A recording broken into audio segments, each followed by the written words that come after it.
Hey Marsh families, hope you guys are doing well. Um, Excited to kind of talk to you about what this week is going to look like.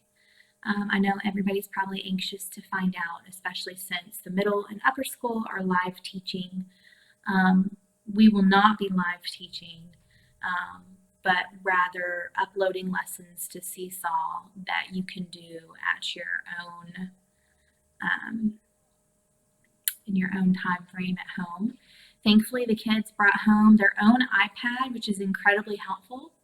I know that all of us are trying to work from home with our children there, and some of us are still going to work, like Mr. Cody is still going to work. So it's me and the kids that are home. So my kids might be in some of our videos, and I apologize for that, but trying to find different times to record so that I can have the kids' full attention. But it's life. And so I appreciate you being lenient with me. So I've kind of made some notes. I'm going to be looking down at my notes just to make sure I cover everything. So the Marsh family had a really good spring break. I mean, I don't know if I would call it a spring break because we couldn't really go anywhere, but we did stay here and find lots of activities to do at home since we couldn't go anywhere. So I'm just thankful though that I have two kids because I don't know, they just watching them play together was a lot of fun for me at times until they were fighting and I had to step in. So let's kind of talk about what our week's going to look like. So every day, well, first of all, your child, I'm going to send out or attach to this email is a password checklist, and it has your child's new code that they're going to use to log into their Seesaw, and there's directions in that document. So just follow those. The difference between the Seesaw we had before and now is that it's just unique to your child. So when they were in my classroom, they would scan the QR code and then pick their name. I don't think they're going to any longer pick their name. It just literally links them to just their portfolio so that both the child and I can converse back and forth on their assignments. So like if they don't do something right, I can send it back to them and say, hey, I need you to really look back over this. You didn't have periods in your writing or whatever it is. So it just makes it a little bit more catered to your child so that we can communicate. And this will be a learning process for all of us. And so if you ever feel stressed, just take a pause and shoot me an email, and hopefully I can help ease any of your stress because I don't want this to be stressful. And so I'm going to also attach to this email a schedule, and this is just like what our schedule would look like on a normal school day, and it's really just for a guideline. It's really good to try and keep things as normal as possible, but I realize some of you all have 3 kids at home who you're trying to do different things with, and so hopefully the schedule will be a good little checklist that I would really suggest printing it off for every day, and the kids can just check what they've completed as they do it. It'll all be there on Seesaw, so a lot of it they're really going to be able to do independently without you because it's things that we've been doing all year long. So let's see. You know, with keeping things normal, you don't want the kids to be doing school for straight 6 hours. Remember, we take brain breaks and we go outside and play or play with Legos, do things like that for them to take breaks in between each of their subjects. I'm going to send you a link to something called Go Noodle, and the kids know what it is, but it's just all this like dancing type stuff out, and basically it has yoga, all sorts of things that your kids can sign up and do to just kind of give them a little brain break, and it's free, and so they'll love that. They can't download on their iPad, but they can get on like a computer, and so just make sure you're building in those brain breaks for them so that they're not doing school straight, because you don't want to make it dauntingly boring. So let me give you a rundown of what the schedule will look like. So I figure in the mornings they're going to have their daily writing prompt like they've always had and their fluency practice. They're going to see it on their Seesaw, and they're just going to, like for writing, they're going to see the prompt that I've given them, and then they're going to write out on their writing paper that's in their folder 6 to 8 sentences, and respond to the prompt. And then for fluency, I've taken a picture of the fluency and put it right on their iPad, on their Seesaw, and they'll record over the picture of the fluency passage. So it's not going to be too different. So we'll do that, and then we'll go into devotion. And I think I'm going to still do kindness circle. I really have loved that this year with our class. It's been very beneficial to work through those social skills with them, even though we're all not socially interacting. I think it's important to still study those social interactions. And let's see. So after that, then we'll go into our math lesson, and I might have workbook pages I need them to complete in their math workbook, and maybe they'll have to take pictures of it and send it to me.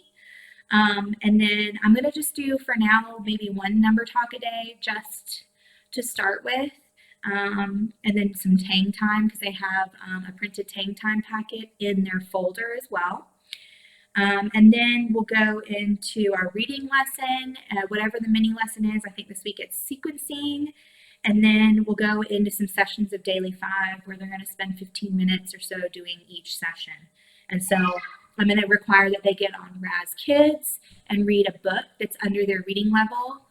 They have to read it independently, and then they have to read it to, I think they have to record it, and then they take the quiz. But they will have to turn the quiz in. And if they don't pass the quiz, I'm going to have them go back and reread the story again and take the quiz again.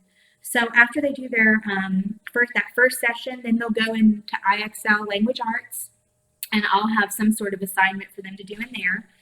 And then their third session will be like a free write or a word work activity that's on their Seesaw, just something that they can choose from for that third session.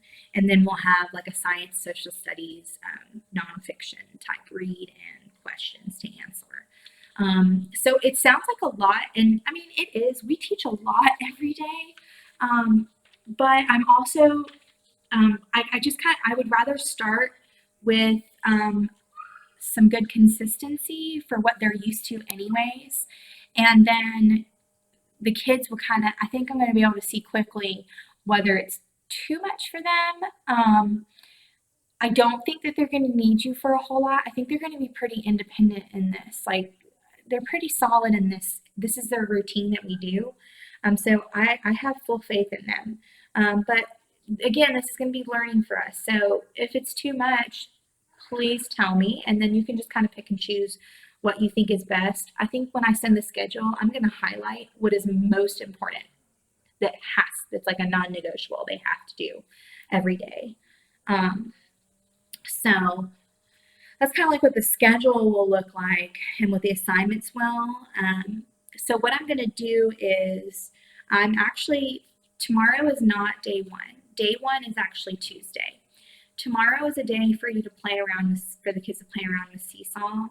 Not necessarily like messing with it and sending me things, but I'm going to put 3 fun assignments out there for them to respond to practice. So the first fun one is going to be telling a video about what they did for spring break. And then there's a second assignment. It's 2 questions that they need to write actually on the document. They're going to use your finger. Or if you have a stylus, that'd be awesome.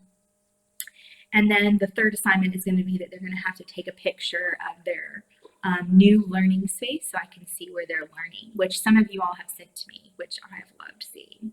But if you don't mind sending it again, that would be great.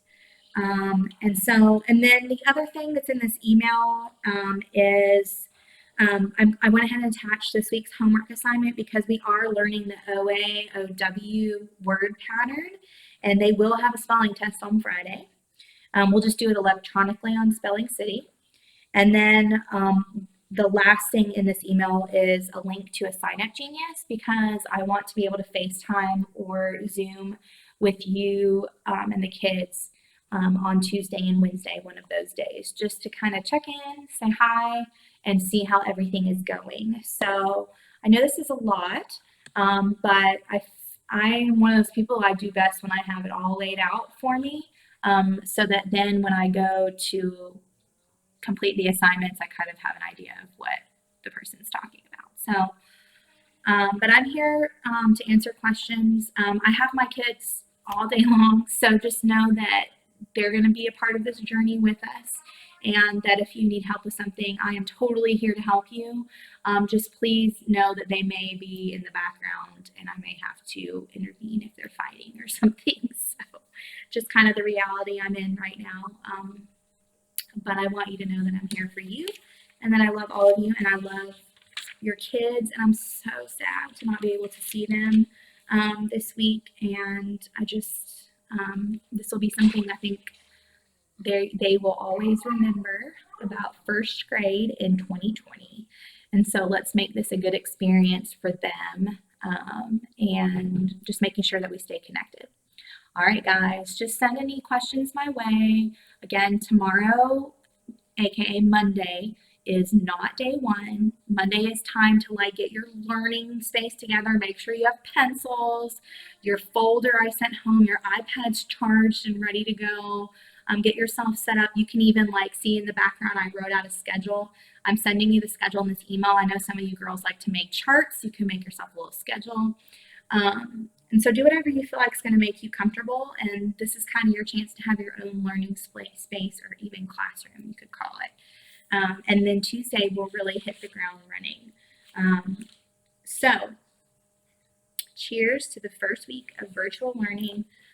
Thanks for all of your support and for just allowing your kids to continue learning despite the circumstances. All right, guys, love you lots.